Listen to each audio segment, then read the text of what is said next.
మరి IAS officer మొదట మాట్లాడిన స్టేట్మెంట్ కి చంద్రబాబు నాయుడు గారు అబద్దం చెప్పిన స్టేట్మెంట్ తర్వాత మాట్లాడిన దానికి తేడా చూస్తేనే ఈ సిట్ అనేది సిట్ అండ్ స్టాండ్ కి తప్ప దేనికి పనికిరాదనేది అర్థమైంది.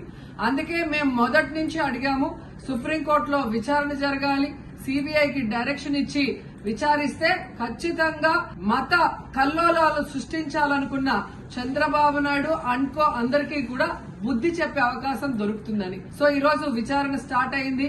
దీన్ని సిబిఐకి అప్పచెప్పి సిట్టింగ్ జడ్జి పర్యవేక్షణలో మరి విచారణ జరిగితే ఖచ్చితంగా హిందువుల మనోభిప్రాయాల్ని గౌరవించిన వాళ్ళం అవుతాం, పునరుద్ధరించిన వాళ్ళం అవుతాం.